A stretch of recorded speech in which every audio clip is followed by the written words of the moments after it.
it's a paradox to my health anxiety because Kaylin would simply never. I've tempted her so many times because of my health anxiety. I've tempted her so many times. Smoking is cool again. Oh, it is so cool. And sexy. I tempted her with a drunk cigarette a couple weeks ago in like a horrible time in her life when I would have folded immediately. And it just, how can I do this to myself? You've seen my drawers. I've showed Kaylin the deepest, darkest secret of my life is the amount of vapes that I have. I mean, something has to get you through the day. Something has to get me through the day. And you know what? It's nicotine. But that's not what we're here to talk about. Kaylin just told me some very disturbing information that I am still processing. And it's that she doesn't wash her daughter's water bottle that she takes to school every day. Also, she takes it to dance. Oh, she takes it to dance and school. In school. And does she drink it at home? I mean, it like sits in her night table at night. This is simply the most disgusting thing I've ever heard. So the thing is like she doesn't drink a ton of water. We try to get her to drink a lot of water, but it's like an Awala, so there's like pieces and parts, and it's just annoying. Okay, it's so annoying. Like I fill it up fresh every day, and then like I would sure hope she doesn't like, and then she does her thing, takes it to school, takes it to dance, comes home, puts it next to her bed. It's still basically full, and then in the morning I dump it out. It's just water. It's fine. And then I fill it up again. Do you and know then I like the run it through the amount dishwasher Do you know the amount every 10 days? Do you know the amount of bacteria that grows in the human mouth on the human hands? I mean, this is simply unfathomable to my brain because my kids get 2 separate water bottles every day. They have one for school and they have one for home. The one at home shall never touch any of the germs that are at school. Oh, I they see. do not touch anything in our home. When I remove their water bottles from school, from their backpack, I wear gloves to do that. And I don't know which one of us is the normal one, but I'm gonna kind of assume that more people are like Kaylin than they are like me because simply who wears gloves to remove their child's water bottle from their backpack? I can understand why you do that. Sure, but if you understand why the fuck aren't you washing your kid's water bottle every day? I just don't feel like I don't find it necessary. She's in the germs, her body at school. So like if the germs are going to come home with her, they're going to come home with her, not just on their water bottle. I simply cannot fathom not washing my kid's water bottle because that is something that I must do every day or I will lose my shit. And in fact, if there's a water bottle that I'm unsure, I can't remember. Did I fill this water bottle for them in the morning for their home water bottle? I don't know. And if I am not 100% certain, I will get them a new water bottle. And I will put the other water bottle at the sink. Mind you, I will wear gloves to remove that water bottle, regardless of whether or not it entered school. I will wear gloves to put it by the sink, and then I will wash my hands. Is this normal behavior? For us, no. I'm going to go with yes. For the masses, I'm going to say no. But we can dive into why. Why are we this way? Why do you do that? People don't think about this kind of stuff.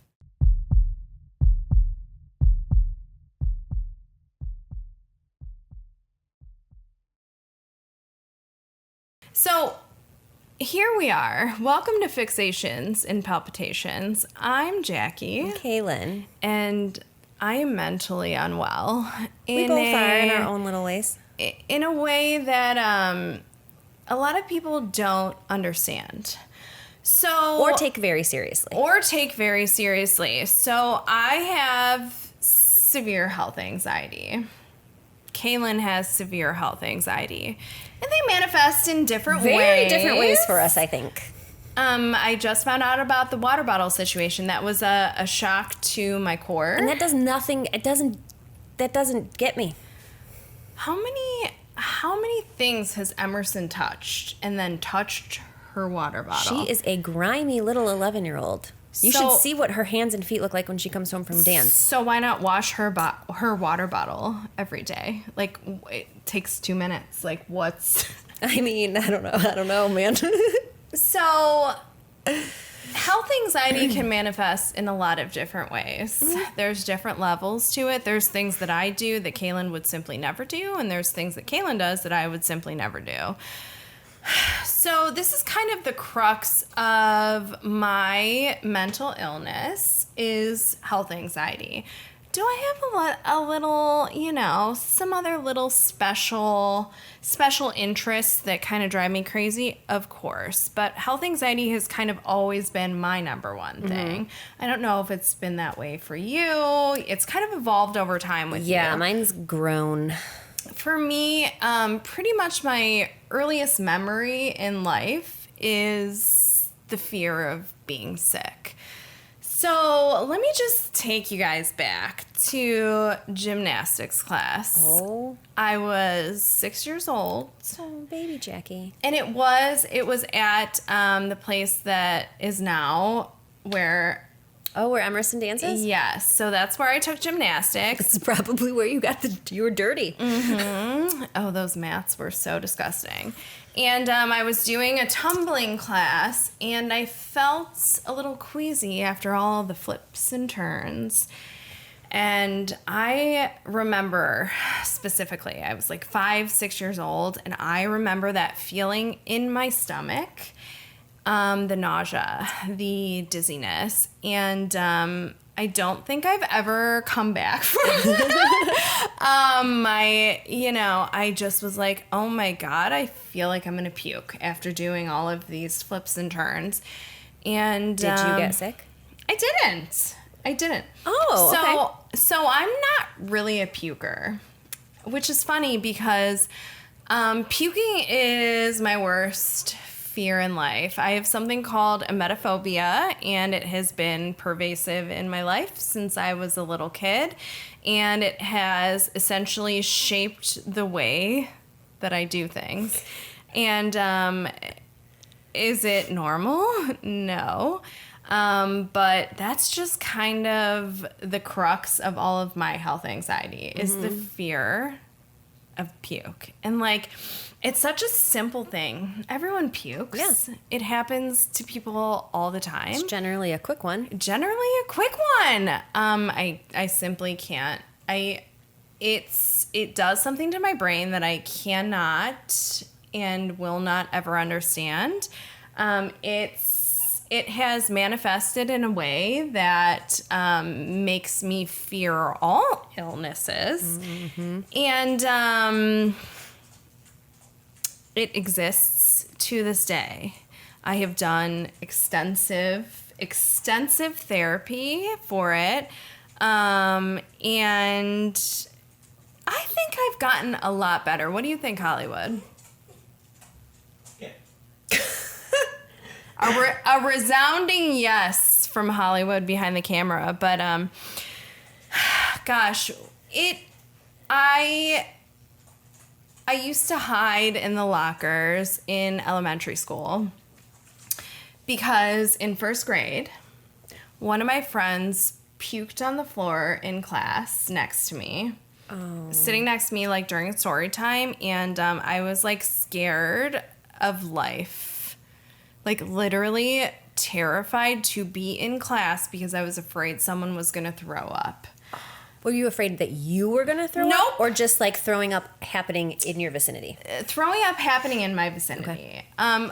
Yes, of course I was scared of throwing up myself, but the main fear was like witnessing someone else throwing up. And that's kind of where it took off. And Eventually I got over that was kind of like a first grade thing. Like, it happened in first grade. I remember hiding, especially after like lunch and recess.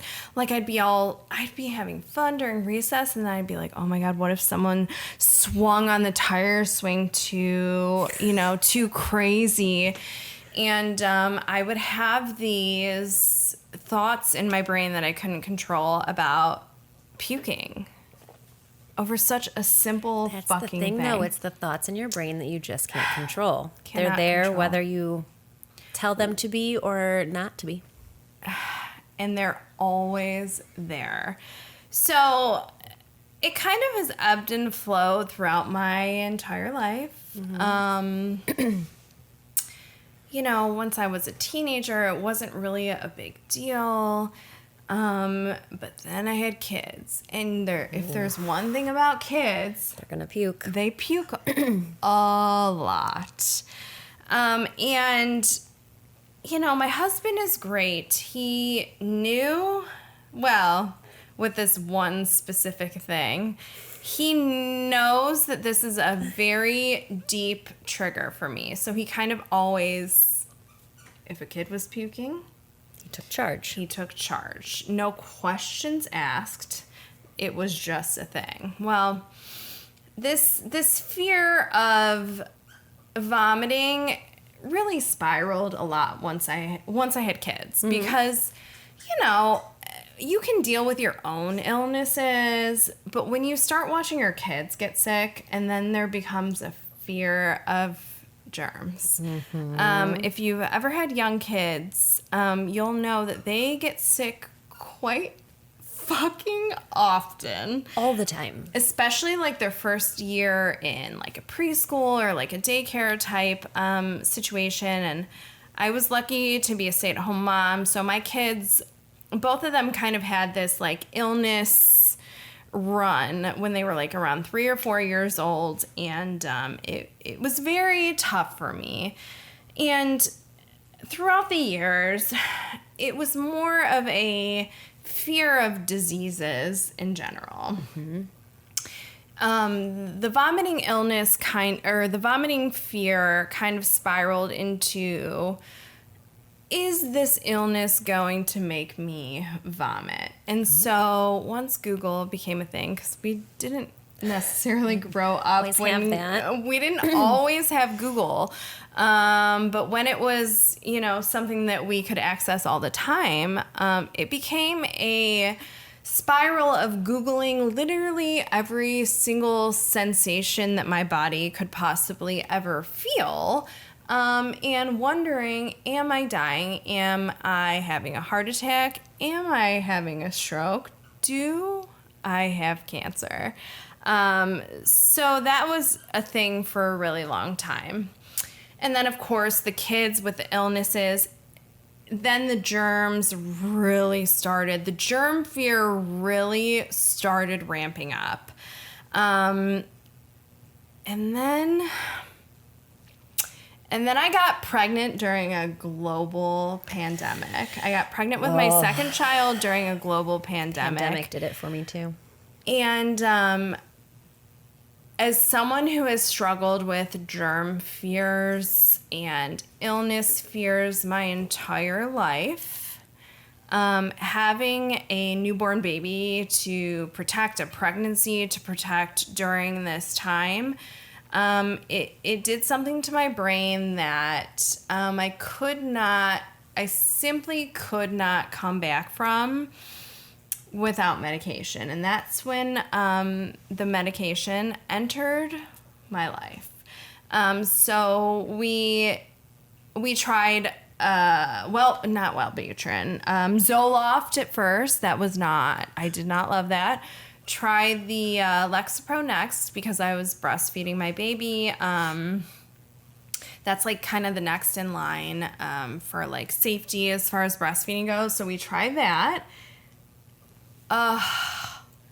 It was like, and they say SSRIs can take a little while to build up in your system. I felt a difference with the Lexapro almost fucking immediately. Oh, Like that's nice. within a couple days, I could feel that anxiety lifting. It was to the point where I didn't take my kids anywhere. I did not do anything outside of my home or outside of my like little inclusive family unit, because it was so scary. We didn't know the long-term effects. We didn't know anything really. I ended up getting the COVID vaccine while I was pregnant. It was super experimental at the time. I was in like the risk group that basically went first. I got the COVID vaccine before anyone I fucking knew, including like my elderly parents, my husband's elderly parents. Like I was quite literally the first person to get the COVID vaccine, and everyone thought I was crazy because I was pregnant. But I'm like, if there's a chance that I can protect me and my kid, I'm doing it. I don't really, I trust heavily in vaccines. I'm all about a vaccine. I'm lucky that I don't really have any adverse reactions to vaccines ever. I did everything I could. We were wiping down groceries. We were, I think we didn't even see my parents for like months. We were completely isolated during my pregnancy. It was horrible, but it's what my brain was telling me to do at the time. It's the only way I knew how to keep my family safe. And once I pushed out that baby, it was like, holy shit, now I have this newborn, vulnerable child to protect, and I simply lost my fucking mind. And that's when I reached out to my my OBGYN. I was like, hey, something's not right here. And it's not, depression is not something that I have struggled with really. It's really the anxiety that I've struggled with. And I'm like, I am having some extreme anxiety to the point where I cannot function. She's like, okay, here's this this practice that we work with. They have a lot of psychiatrists, therapists that work specifically with women. And I was like, great. So I got matched with a psychiatrist, a therapist, and we started working through all of my issues that I've just kind of lived with my entire life. And like, yes, I was diagnosed with ADHD in high school. I think I was 16, 17 years old. So I've had brushes with like psychiatrists, but nothing ever to the point where I was really in like deep shit. I was just kind of like fucking around in school, and my parents were like, let's see what's going on here. But this was kind of like the deep depths of, I cannot function in this anxiety. I cannot function. I have children. I have people that I'm responsible for. I don't want this anxiety to rub off on them. I don't want them to have to deal with this craziness.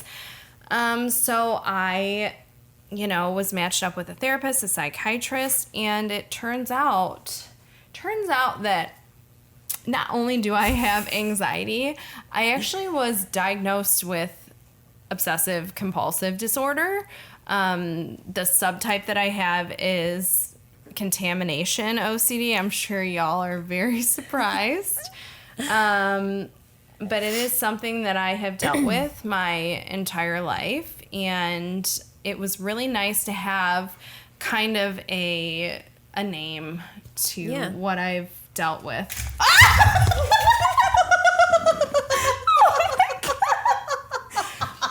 Kaylin, was your first thought, do I have a concussion after that? Now I have brain damage. Oh no.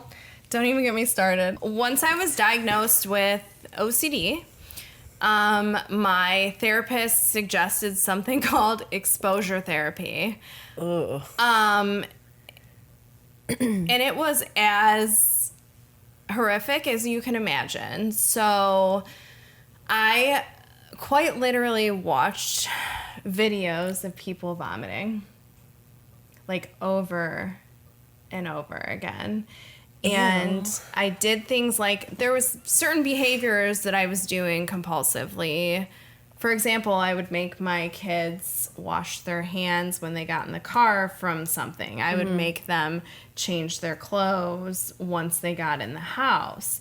So part of the exposure therapy was challenging those beliefs and specifically not doing them. I had a barf bag in every single room of our house, like a blue emesis bag from like the ER, like, you know, those bags. I had one in every single room. I had a rubber band on every single door and every single bathroom door in case I had to throw up and had to put my hair back. I had a puke kit in every single car, every single bag. Like, it was pretty fucking intense. Yeah. And if anyone ever gets the stomach flu in my life, they know to shoot me a little text and, you know, I will tell them exactly how to decontaminate any norovirus contaminated area because I have used you for that. Oh, and you know what? I have the knowledge, but it was hard to get out of my brain. So the exposure therapy kind of helped me with all of that, and I can say that while I still struggle with the fear of vomiting deeply, I do not have a lot of those compulsions anymore. Good. My kids don't have to change their clothes when they get home from school. Sometimes I don't even make them wash their hands. I do still wash their water bottles. Well, but it's the exposure therapy. It sounds really like archaic and like almost barbaric. Like, who the fuck would make someone watch? it makes sense though. It helped me so much. Like, to where I am now, I am To know that nothing's going to happen after the puke. Correct. You know? Like, you're going to come back from it. Yes. I can understand that. And guess what? My kids had, I think 19 rounds of stomach flu my this kids winter. were puking for 3 months fucking straight this year. This girl's house was on another level of illnesses. And again, I have a young child who he was in daycare for the first time this year, so he was exposed to a lot more things. This is his second year of preschool, but he didn't do full-time daycare until this year. And it brought some creepy crawlies into our house, and there was a lot of throwing up. And there was one night, in fact, where both kids were throwing up simultaneously at the same time, and guess what? I couldn't hide anymore. So that was kind of like a real-life exposure, because there was simply too much vomit in my house at one time, and we're getting there. But my OCD kind of, it permeates other aspects of my life. I just have anxiety in general about bad things happening. A lot of that stems from my OCD. A lot of people think of OCD as like, oh, you have to be clean all the time. Oh, you're going to like click this button 5 times. But OCD can manifest in a lot of different ways. And it can really take over your life, and I highly suggest to anyone who might have OCD some therapy and some good drugs. I don't want to get too much into what I've been through lately. Because there's more. There's more to the story. There's always more to the story. We'll get more into like the shit that I've been through recently. Let's talk about Kaylin. Oh, There's I have some a completely different experience than There's you. some crutches right there. What happened? Well, I broke my hip. Kaylin broke her hip at the age of 42. This is basically unheard of. What fucking bitch breaks their hip at the age of 42? This old bitch did. This old bitch and over here. we're totally not completely sure what happened. We're not 100% sure about... It could have spontaneously fractured whilst I was running when I was healing from my broken wrist from the ice skating fall in December. Or... Oh, it was December? I thought it was January. No, it was December 26th. Okay. Or I could have fractured it when I fell ice skating and then ran on it, and then that made the fracture kinda what I worse, which is kind of what I think. But How's that been going for you? It's been a shit show. It's been 2 weeks today since my surgery. Oh my God, it is So, 2 weeks. I'm healing up, but I'm still on crutches. I'm weight bearing fully. I have to go to physical therapy. It's Ew. just been a whole. I had to have surgery and get 3 screws screwed into my thing, which is, I'll get to that portion of my situation in a little bit, but That's a nightmare. it is a total nightmare, and I hate surgery, and I did not like anesthesia or pain medicine. I, for one, love anesthesia. I also don't like pain medicine, but the anesthesia I love deeply. No. So my health anxiety kind of has manifested itself as in a series of unfortunate events in my life. Well, sure. So before I had kids, I had a terrible migraine one day. I was at work. I was doing a pedicure, and I was painting somebody's nails, and I got like a black spot, like kind of like an aura, I guess, Yeah. but like a black blind spot in my line of vision. I went to Giant Eagle to get something to eat for dinner, and I couldn't get my key into my lock. Like my hand wouldn't go directly into the lock. Oh, no. And the entire right side of my body went numb, including my tongue. So I went to the emergency room because surely I was having a stroke. Of course. I mean, what else could be wrong, right? I eventually lost the ability to I could answer the questions in my head, but I couldn't vocalize them. And I Holy was shit. actively. And how old were you when this God, happened? I was probably 21, Okay. maybe 22.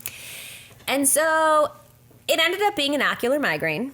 They gave me some super strength ibuprofen and sent me on my way. And I woke up the next day and I was fine, and it has not happened since. But I was convinced I was dying in that moment. And then I had Lucas, and everything was fine. And he, from the years, 1 to 18 months, Yeah. he got these random fevers for no freaking reason. Oh, God. No other symptom, nothing, of 103, 104. Was your first thought leukemia? After I Googled, it sure was. Uh-huh. And then they ended up sending. So this happened every month or every 6 weeks. Okay. For months. Oh, my God. So, I didn't know this. Yeah. So we were continuously at the doctor. Nothing was ever wrong with him. They did blood work on a freaking 1-year-old, which is crazy. And we ended up having to go to an immunologist. Okay. And that is who brought up potential leukemia as a thing, or autoimmune disorders. And then they just stopped. And they haven't happened since. He still gets Kids? fevers when he gets sick, and Well, he's sure. 16 years old. But there was no rhyme or reason, and there was no answer. Oh, no. Which Simply no. how does one go on when your child has something actually wrong with them by note of a fever that's being monitored by other people, not even just me, doctors and emergency rooms and stuff. And I would have lost my shit fully. then they just stopped, though. He turned 2, That's and they great. were just gone, Yeah. never to be talked about again. Yes. So that was an open-ended anxiety attack that I just had to deal with. Just all the fucking time. Yeah. And then I don't know if Dale, my husband, didn't quite have a heart attack, but ended up needing a quadruple bypass, emergent surgery randomly. He was home alone with my kids. I wasn't home. He had to call my friend to come down and get him because Kaylin's he had husband to. is extra elderly. So he's a Yes, little bit he's a little older than us. Yeah. But he had to drive himself to the emergency room, and it was there where they were like, bro, things aren't good. So they Yeah. had to do a quadruple bypass. Which is not that. You can have a single bypass. You Yeah. can have a double bypass. Or even a little baby heart attack that's not that serious. But a quadruple open heart fucking bypass surgery. At 44 years old. Simply no. I mean, we're almost there. We could be having bypass surgery tomorrow. I just had hip surgery, and I never want to have another surgery Well, again. we'll talk about my surgery in a little bit. So that happened. Then my dad just happened to drop dead from a heart attack, of which it was his second. So that just kind of happened out of nowhere. So it just things just happen. Yeah. And there's no rhyme or reason to them, and it drives me mad.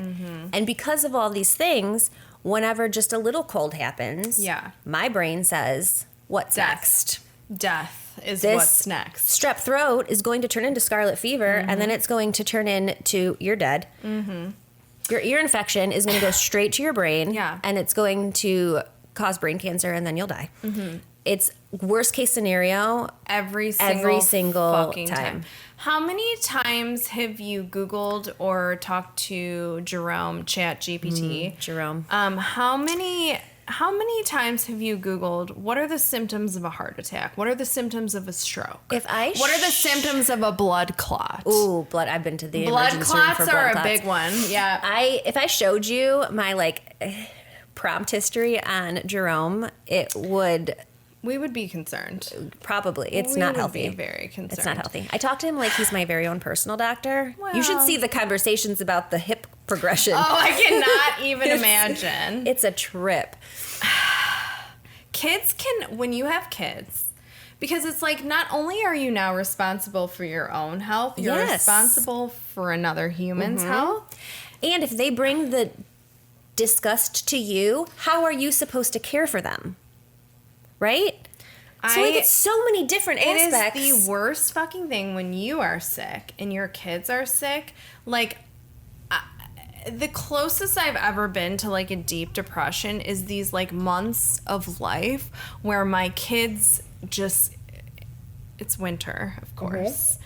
Typically it's between, I would say, Thanksgiving and March, right? Illness after illness after illness. I become scared to do things. My hands. So part of my OCD is compulsive hand washing, and my hands crack, bleed. They're not too bad right now. They're actually pretty good. Yeah, they look good. There's not really any crack. Oh. Except for that one. There's a little bloody crack right there, but during winter it's actually extremely fucking painful. Yeah. And that's when I switched to gloves, but we'll get into the gloves later. But when you have kids, it's just a whole different ball game. And tell us about your daughter. Well, before we get to her, okay, there's more. COVID. Oh, ran okay, me all right. through a fucking ringer. So, is this when we dabbled in medications a little bit as well? Yeah, it's when we started. Well, I started originally a very low dose of Prozac when my dad died. Yeah. Because there's lots of things going on. And that was before And that was COVID. before COVID. Okay. Right before COVID, because he died in 2019. Yeah, okay. So then COVID happened, and it was literally my worst fears. Literally your worst fucking fear coming to life. The urgency of everything, the unknowing of everything. The unknown and the thought that, because I work with the public, the thought that I could potentially be sick and give it to somebody who could die killed me. Mm-hmm. And then I was the first person I knew who got COVID prior to the vaccines coming out. Mm-hmm. I had been at work. Mm-hmm. I knew I was killing people. Yeah. It just was inevitable, right? Yeah. And I took 5 weeks off of work because I lost it. I wasn't that sick. It wasn't, but I was the only one. But you were sick mentally. Had it. I was sick, very sick mentally. I got through the 2-week quarantine in my bedroom. Yeah. My family was all fine. Nobody else got it. Shit. I stayed in my room. I would sneak out with 14 masks on my face and grab a dinner and scooch it in. I can't even imagine. But afterwards, I couldn't eat. I couldn't function. I couldn't go back to work. I was terrified to be in the public. It was bad. And I had a complete mentee-B, and I had to up my Prozac. Yeah. And it ended up working out fine. Mm-hmm. And then I sat there for a very, very, very long time. Yeah. Came out of COVID, and everybody lived, and everything was fine. We all survived. We're all still here. And I've had it 3 times since then. It was the worst fucking thing for someone with any type of health anxiety. I mean, it was simply the worst case scenario happening in front of our eyes. Worse. And the amount or the lack of knowledge surrounding it drove me insane. Yeah. And you having COVID, me having a newborn baby, it drove me to medicate myself. It was the best decision. Absolutely. And I feel like it really reset my brain. So I ended up feeling so good that I stopped the medication. I breastfed my son for about 2 years, and I went off the Lexapro because I truly felt like it reset my brain. Yeah. Everything started returning back to normal. I did some really intense exposure therapy during the height of it all. I felt really good. I didn't worry about germs for a very long time. You know, I was doing stuff during COVID, like my kids would wear masks everywhere, washing hands after coming home, Doing all the right stripping their things. clothes after being in public. And the exposure therapy helped me kind of drop some of those behaviors.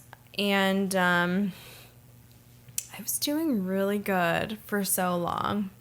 Really good. I wasn't medicated for a long time. I mean, I was at like the height, the peak of feeling normal and like not spiraling all the time about germs. And then something happened. This was a wild time. And it wasn't, you know, spiraling about germs, diseases. I mean, this cannot be understated.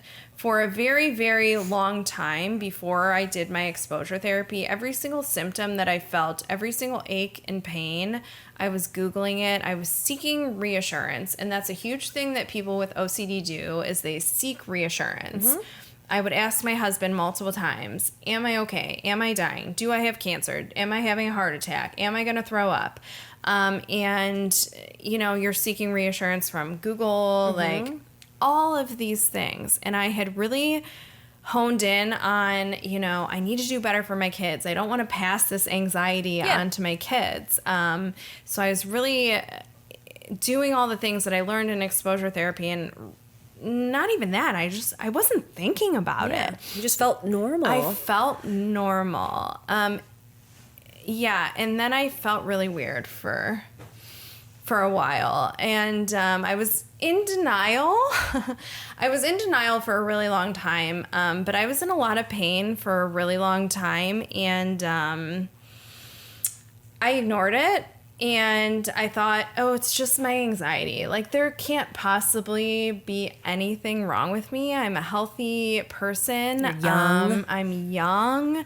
I do all the, you know, at this point, I wasn't using nicotine at all. Like, I was very healthy. I was like running like 10 fucking miles a day. Well, not when I was diagnosed, but, you know, I was just a healthy fucking person. And yeah, then I started feeling some unusual pains in my abdomen. And these were pains that I recognized. I've always had ovarian cysts. I always have had this one bitch ovary that has always always caused these like large cysts, and they would go away on their own. Sometimes I would have to get like, you know, some pain meds to help them go away, but I never had to have surgery or anything. But then I started feeling like real weird. And that's when I couldn't really deny it anymore. And one of the things that I constantly Googled was, do I have brain cancer? Do I have lung cancer? Do I have colon cancer? Do I have endometrial cancer? Do I have cervical cancer? Do I have ovarian cancer? Do I have osteosarcoma? Like, cancer has been a very large and pervasive fear throughout my entire, you know, health anxiety life. And then the worst thing I could possibly imagine, I've diagnosed myself with cancer thousands of times. On the daily, probably. On the fucking daily. Oh, well, you know, my arm hurts. It's arm cancer. It was the arm cancer. We were convinced that I had arm cancer for a little bit. We were. So it turns out that this pain was not just your everyday pain. I had ovarian cancer. And not only did I have ovarian cancer, I had a 27 centimeter watermelon-sized tumor on my ovary. Call it the watermelon. It's the watermelon times. It was a watermelon. That's how we refer to it. Watermelon. Yeah. It moved very, very quickly. I got an ultrasound because I was bleeding for about a month straight, and that's not normal. I'm very regular. And so I went and got an ultrasound. My friend held my hand while I was swabbed up the vagina with a nice cold wand. And she knew, I could see it in her face, that there was something there. And she told me after the appointment, she's like, there's something there. And I kind of knew right away. She didn't really know. She could see like something that had like blood flowing to it. At the time, it wasn't as big as it was when they took it out. Bitch grew fast. It grew so fucking fast. And it turns out that I was very lucky that it grew fast because I could feel it. Because a lot of people with ovarian cancer, it doesn't grow like that. I had a very rare type of ovarian cancer. It was called mucinous. What the fuck was it called? I don't even remember. Mucinous carcinoma. So it was just so quick moving, and Because you went straight from like the CAT scan to the MRI. So I did I get it? I think I got the CAT scan after. So essentially my worst fear in life was coming true right before my eyes, and it was so fucking fast. I did the ultrasound, and I got the word that the mass on my ovary was classified as an ORADS 5, which was like a 90% chance of malignancy. But my blood work all came back clear, so we were hanging on that. And then, my OBGYN, who was... My OBGYN retired, so I had to see a stand-in, and we will not talk about her, but she was not... She wasn't responsive. She wasn't helpful. She wasn't responsive. And my friend who went with me to the ultrasound, who is a midwife, she's a nurse practitioner, she's a doctor, a doctor of midwifery, I believe. And she... Oh, we gotta fix... And she was sounding the alarm. She's like, why is your doctor not responding back to you? This is extremely serious. So it was an ORADS 5, and she's like, yeah, well, we'll refer you to an oncologist, but that doesn't mean that you have cancer. It's just these are the people that typically do this type of surgery. Your blood work looks okay. So then I got the MRI before I saw the oncologist, and this was like... It was like over Thanksgiving break, and my kid had like pneumonia, and it was just a crazy time, and the blood work all came back within normal limits. So we go into this oncologist appointment. It was a Monday morning, and I was like, you know what? Because I had a friend who had an ORADS 5 ovarian mass as well, and it wasn't cancer. And I was like, you know what? My blood work looks good. There's a potential that it isn't. And I go into the room. The nurse practitioner for my oncologist comes in first. Love her dearly. Danielle, love you, girl. She goes, hi, my name's Danielle. I am Dr. blah, blah, blah's nurse practitioner. I just wanted to, say hello and see if you had any questions before the doctor meets with you. And I go, yeah, is it cancer? And at the time, the blood work had come back. We thought it was all good. And she goes, it doesn't look good. And I'm texting everyone immediately, I have cancer! It was, because of course they can't say until they really biopsy everything, but they knew. They're like, so yeah, you need surgery yesterday. We are going to operate. You need that removed immediately. The soonest we can get you in is Thursday. You need to start making preparations right now. We will, you have an MRI tomorrow. I had to get all kinds of testing to make sure that the cancer, because they were obviously sure that it was cancer, they just couldn't say for sure. So they wanted to make sure that the cancer hadn't spread to any other organs in my body before they operated. So I had to get an MRI. I got like x-rays on my lungs to make sure it hadn't spread to my lungs before the surgery. I had to have all these pre-surgery tests. It was just a whirlwind of like 2 days. And all of my fears, all of my worst fears, it was always cancer. You know, Kaylin likes to fixate on like a little DVT, like a little blood clot. My fixation was always cancer. And my worst fear had come true. And I just kind of did what I had to do. But there was a lot of fear involved in it. And turns out they took out, you know, we get to surgery day, they take out my ginormous watermelon of a tumor, and it was cancer, and they got it out intact. It was great. They cut me tit to taint. It was a very large, there was no laparoscopic surgery involved in this. They had to cut me open because the concern was, because it was a mucinous carcinoma, if that thing leaked any type of fluid into my abdomen, that cancer would spread immediately. Also, mucinous carcinoma is a very, very rare type of cancer to be found on an ovary. Typically, that type of cancer originates in the digestive system. So it was just kind of a weird thing, right? I still have not, as my friends like to tell me, I still have not processed. Not even slightly. No, I have not dealt with any of that. This was in the height of your presidency as the HOA too, so you took 5 seconds off of that and just kept on trucking as soon as you were recovered. Yeah. I mean, you didn't stop doing anything else. No, I literally went to the board meeting that month. Like, we have our monthly board meetings. I did, we did this volunteer HOA board mistake.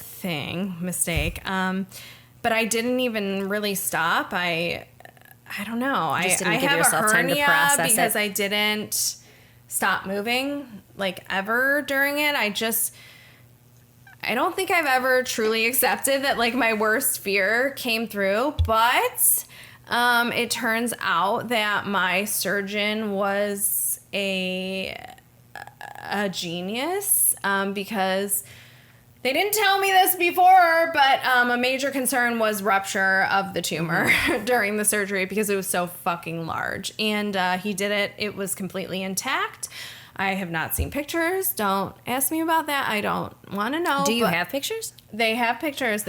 So my tumor was so rare that they brought it in front of a board. What was it called? It was like it was such a rare, like, exciting tumor for these people. Watermelon. On Christmas Eve, they brought it before. It was like, the tumor board is what they call it, the tumor board. So they bring like these rare tumors in front of the tumor board. They're just like, look at this guy. They literally presented my tumor to the tumor board, and because it was such a rare case, because like I said, the mucinous carcinoma doesn't typically grow on the ovary. So they needed confirmation from they needed confirmation that they were doing the right thing with the treatment plan. So they wanted to explore further to make sure that the cancer hadn't spread.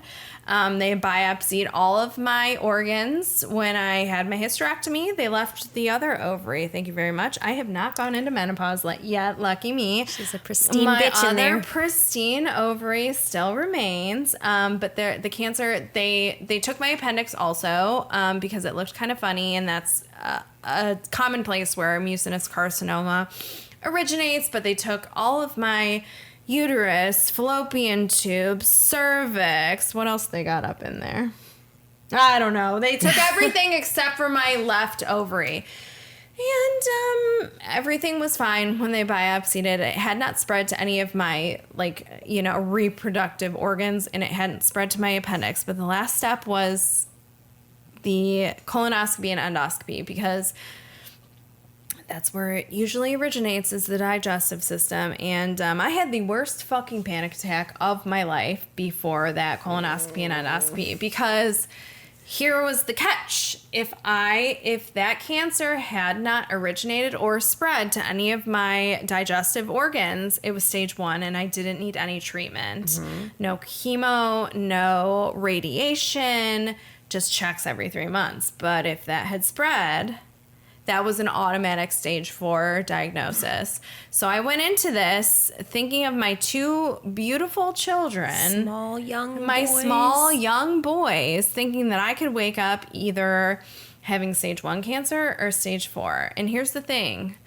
My husband's dad had just passed away from stage 4 colon cancer. Not even 6 months before my diagnosis. Well, maybe 6 months before, but so we were in like a cancer crisis of life anyways, after losing this incredible human that, Rick Rowe, shout out, we miss you. But like just having you can't even describe Rick without knowing him. No. I mean, just an enigma, an amazing human. We lost him to cancer. He fought really hard for 3 years. And then I was diagnosed with cancer myself a couple months later. Yeah, it fucked me right back up. All of that work that I fucking did, all of that, the trauma therapy, the fucking exposure therapy, the trying of the different meds, everything that I did. That's a fair thing. It was gone. To throw you back, though. Well, for sure. Like, that's a super traumatic thing that would fuck anybody up, even without your backstory. Yeah, but I didn't want that shit to fucking happen. Well, of course not. That was my worst fear. My worst fear. Cancer. And it happened to me. But it turns out I woke up from my colonoscopy and endoscopy and it hadn't spread, and I was stage 1 and I didn't need chemo or radiation. Yay. And I am in remission, and I'm supposed to be getting checks every 3 months, but I am a little traumatized, and I don't do doctors much these days, but Opposite. I'm working on it. She doesn't do doctors. Kayla needs a doctor for every single I go to a doctor if I have a twitch in my toe. Every single thing. Although I did walk around on a broken hip for a while and not know. Well, at least you went to the doctor eventually and they were able to. True. But now you're healthy and you are good. Well, physically. Am I good? Physically, you're fine. No. I've had a lot of other trauma in my life since then, and but you went back on medication. I did. So, surprise, I ended up in a psych ward. Oh. We're going there. I forgot about that time. Oh, you did? I didn't. I had a little mentee bee while driving my family on a family vacation in the middle of the mountains in Pennsylvania, and I wanted to end it all right there because I simply could not manage all of the anxieties in my brain at once. A very, very good friend of ours had just passed away. My husband had been out of town. I was packing for everyone. I had not slept due to all the anxiety. There was HOA shit going on. And I lost my shit, and I knew that I wasn't okay. Capable to function. I wasn't capable to function. I wasn't capable to pull myself out of that. I wasn't capable to care for my children. And I was like, this is it. I'm cracking, brother. And I said, drive me to the nearest hospital. I said this to my husband. We pulled over. I got out of the driver's. I was driving my poor, dear, sweet mother-in-law. She witnessed like the beginnings of a breakdown. And it was like an out-of-body experience. Mm-hmm. It was truly, I've never experienced anything like that. It was like a mental break. I had just had too much piled on me all at once. And I was very scared about the thoughts I was thinking, and I said all the wrong things when I went to the emergency room. It was a very, I would say, rural hospital. There was, I think, 4 beds in the emergency room. They didn't know what to do with me. Oh, my God. And so my psych consult was via video. Sure. And they're like, "Oh, did you tell the staff that you were thinking about jumping out of the car to, end things?" And I was like, "Yeah." And they're like, "Oh, okay. So by law, you're not allowed to leave. We're sending you to a psychiatric facility for 72 hours." And I was Cool. like, no. They're like, "No, you have no choice." So I did that, and that's when I went back on meds. I did get released early. I had a funeral to go to, and the staff there and my fellow patients were all very gracious, and they made sure that I got out to go to my friend's funeral in a different state. My mom was there waiting for me at 9 a.m. that morning, and while my husband had just driven our children back from a cross-country vacation, and we all made it to the funeral, and it all worked out. But I didn't think that would ever be something that happened in my life, and it can happen, well, maybe not to anyone, but for those of us who do struggle like with mental illness, sometimes it gets to be too much. Yeah. Sometimes you need help. Yeah. Have you had some catastrophic worst case scenario things happening in your life? Yes. Tell me about it. Tell me about it. Well, mine aren't I feel like yours are more like life altering. Well, So again, mine are Not different to experiences, discount. different Yeah. experiences. But so my 11-year-old daughter, she was diagnosed as a type 1 diabetic last October. So it'll be two years this coming October. It has been 2 years. She was super fine. She's a dancer. She's super, super active. She's super high energy. She just is a go girl. Yeah. And then all of a sudden she wasn't. And she had lost a bunch of weight, and she just looked not right. And I just kept living life like a normal person, thinking oh, she's just, As we going do. through something, no big deal. As we deny. Yeah. I didn't necessarily notice the weight that she was losing. Other people did. Yeah. I didn't myself. Sometimes, yeah. But anyway, so we kept living our lives, and then they had not had school on a Thursday and Friday of this 1 week. It was a Yeah. Sunday. And I said, if she's not better Thursday, I'm going to take her to the doctor. And instead, on Sunday afternoon, she just was out of it. She was with a friend, and she just was Just dazed. not normal. Yeah. She had zero energy. She looked not well. Took her to the emergency room, and she had a blood sugar of 538 or something crazy. And so she ended up in 3 days in the hospital, and then now she's a type 1 diabetic. And then since then, she's also gotten diagnosed with celiac disease. So she has 2 autoimmune diseases. She's thriving. She's doing great. She's handled it very wonderfully. amazing. I, however, have not handled it wonderfully because, again, worst case scenario, whoever case expects something to be wrong with their kid, right? Yeah. So, then I added meds I got a little cocktail, and I added some Sometimes Welly you B gotta to my get a Prozac, little, and I've been add a feeling little spice to the. pretty great since then.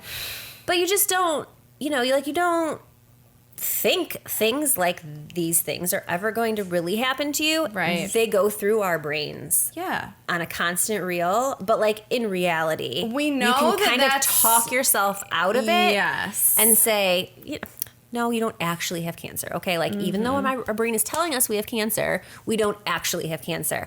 But then you I do was finally have right. cancer. I was finally right. And that it's fucked me up. And As it does. You had been having some fears. Mm-hmm. You got the blood sugar monitor. I did. I ordered one from Amazon. I had inklings that something was the matter. You had inklings, and then when your worst fear was confirmed, it doesn't make sense. Mm-hmm. It doesn't make sense. And why do a kid? It's one thing for me to go through stuff. Right. Or for Dale to go through stuff. Or Yes. for you to go through stuff. But when Yes. stuff starts going on with your children. Oh, it's simply the worst. It throws a whole nother layer on it. So now because of the diabetes, Mm-hmm. I've never really I don't like throwing up, and I don't like norovirus, and I don't like colds or Well- flus or anything like that.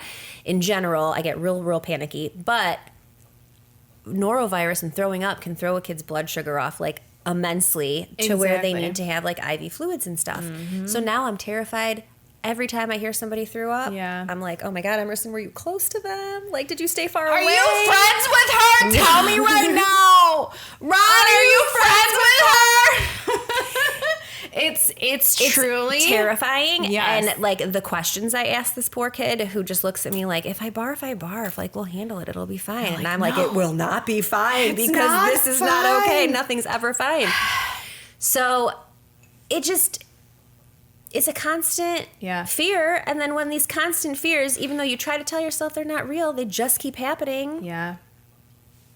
It's no wonder that we're a disaster. It's no wonder that our brains don't work properly anymore. They sure don't. We have our little display Cocktail. of meds. Cocktail meds. I'm not on the same meds, although we both share share the Prozac.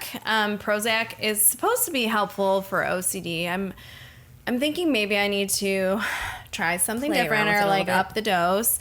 That's another thing, though, because taking medicine is a struggle, too. Ugh. I do not like to take anything new at night. I have to take it new in the morning. Oh, no. Because a new I just had a psychosis about vitamin D. Yeah. A massive dose of vitamin D. I simply will not take something unless I will die or be in extreme pain without it, or go into a psych ward.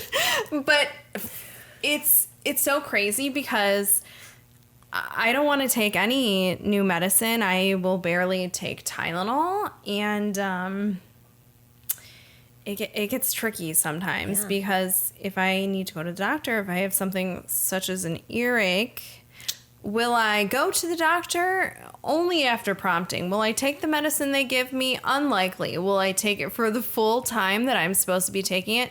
No. Simply never. Give me an that's- antibiotic and I will suck that sucker down straight away, full force. No. But try to give me an oxycodone after I had 5-inch screws drilled into my hip, and I'm Right. like, no, thank you, please See, give me a Tylenol. I took the Oxy after my surgery, but I took 2 days of prednisone after I was supposed to be on 10 days of it. But see, it manifests in different ways for sure. But it's to be sure and to be certain, we are both fully unwell. With the health anxiety specifically, it manifests, in different ways, but it affects our lives every single day. But it is really nice to have somebody who gets it, because I Yeah. can text you with something that Yeah. is off the wall bonkers and know that I'm being Yes. heard and I'm not being judged. Whereas I tell my other friends and they're like, Kaylin's going crazy again. Right. And I, I understand fully where you're coming from, even if it doesn't make sense to me. I understand where that anxiety comes from because I've been struggling with it literally my whole entire life since I flipped over too many times in gymnastics. And never even barfed. And never even fucking barfed. I remember every single time I've puked in my life, by the way. Every single fucking time. Do you drunk puke? No. Have you ever?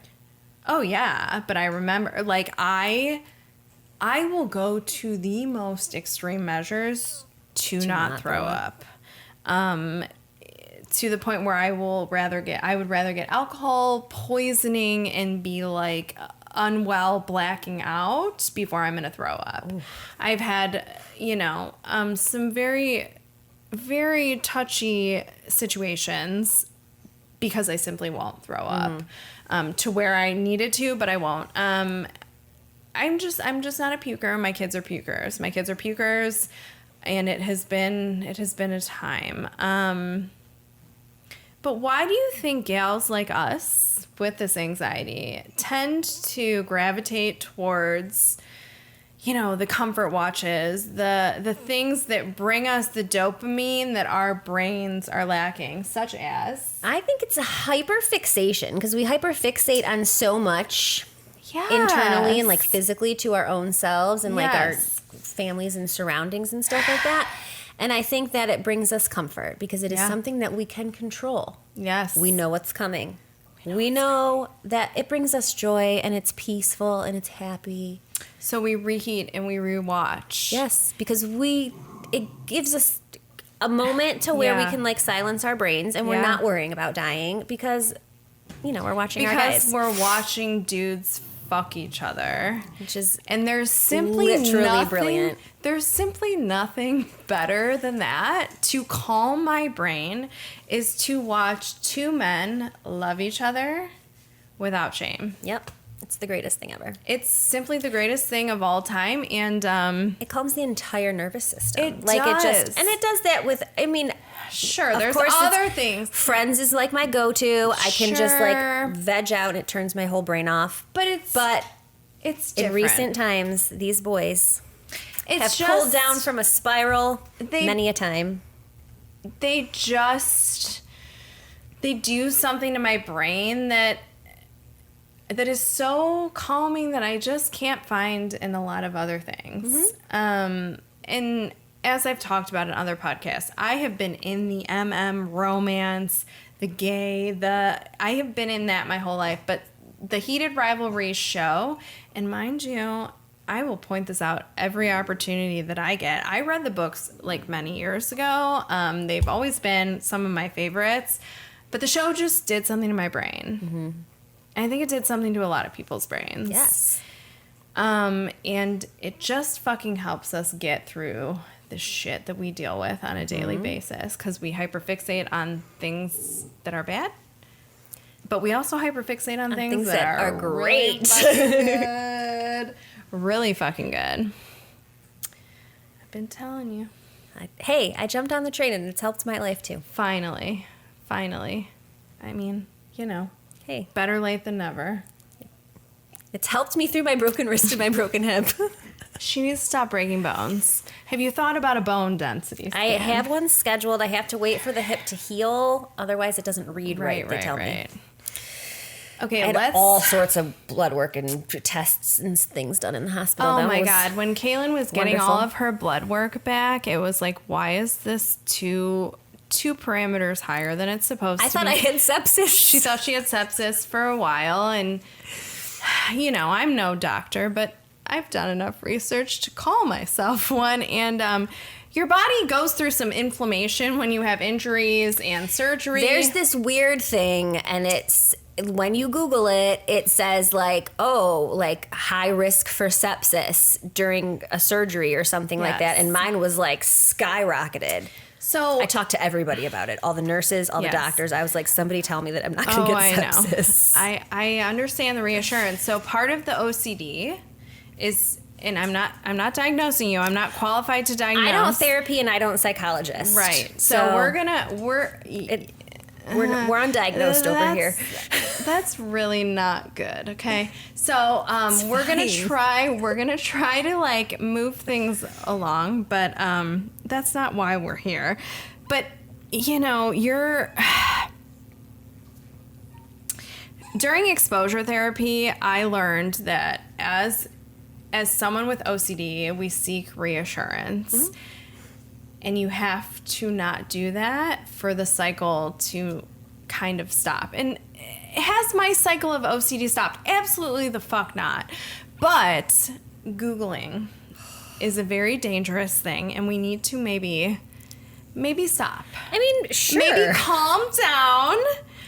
Because I feel like you will know. You will know if something is deeply fucking wrong with you. I need to know before it's deeply fucking wrong, though, and that is my problem. I get it, but maybe let's... Because maybe I can control the environment. No. Like maybe I could stop the sepsis before it sets in.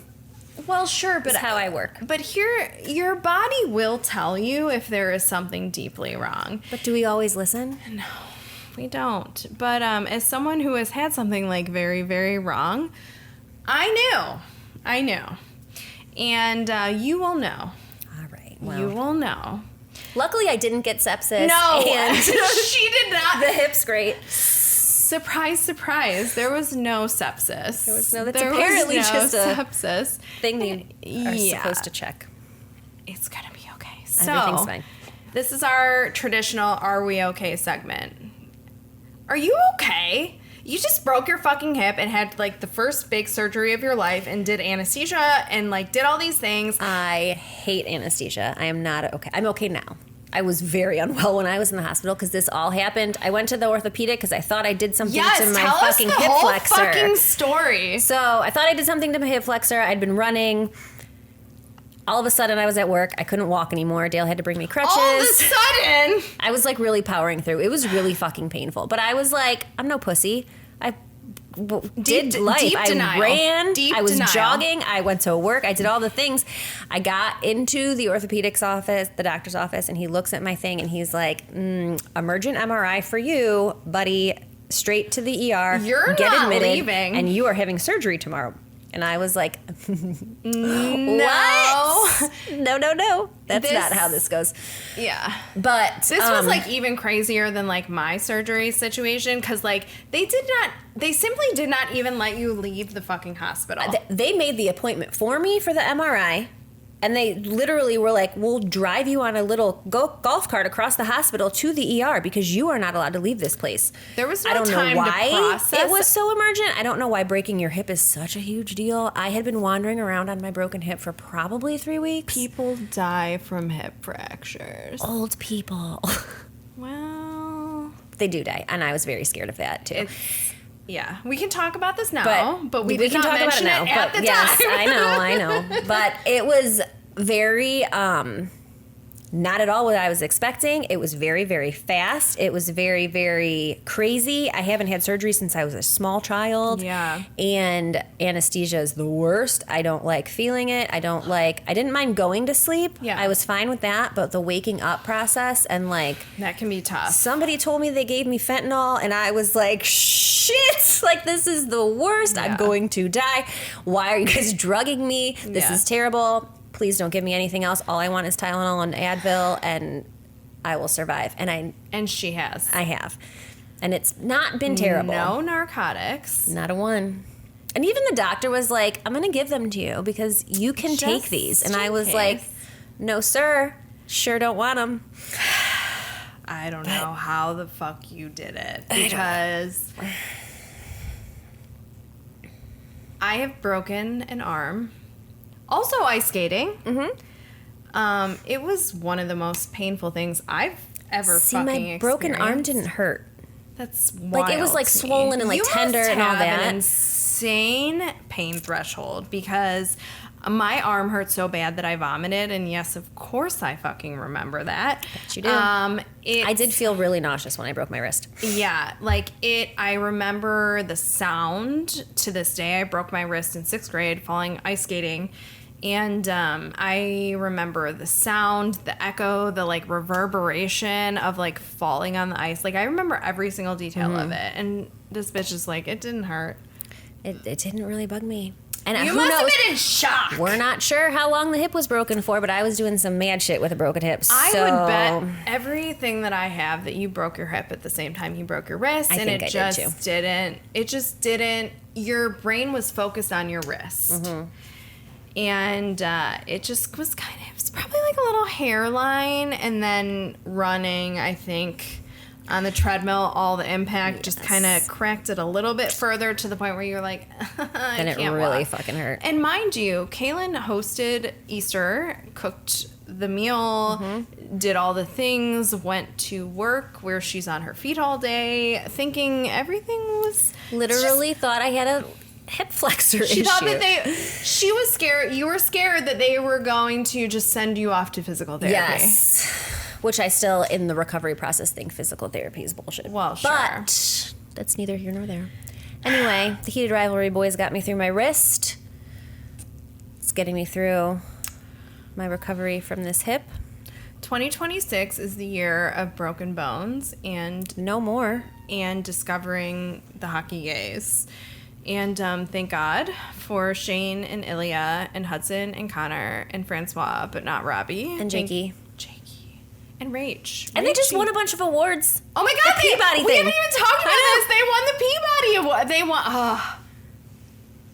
This shit is truly, it is the gift that keeps on It giving. is the gift that keeps on giving because we simply don't know when we wake up in the morning. What What news? blessed- What will we be blessed with from our men today? And every day, it's something wonderful. It's the only thing that really is getting me through life. Seriously, at this point. because clearly we're not well. Unwell. But, we're working on it. We are. We're getting there. We're at least self-aware. Maybe I'll schedule some doctor's appointments. You should do soon. that. I won't. You also be should look doing at some that. results on your MyChart. I don't look at results anymore. Anyways, thanks for joining us. Thanks for listening to our origin story. This is the crux of my personality is my fear of vomiting. So thanks for joining along. And At least we're funny. well, to be determined. We'll see what you guys think. But we're here to be a support to people who feel this way. So let us know. Do you guys have health anxiety too? Let us know. Always talk to us about it. You can always talk to us. I love to fucking talk. So Clearly. let us know. Thanks for joining us. Bye. We'll see you next time. Next time is my favorite gay films that I made Kaylin watch. I didn't hate them all. She didn't love them all either. Nope. Stay tuned. Bye. Bye. And cut. Cut! What do you think?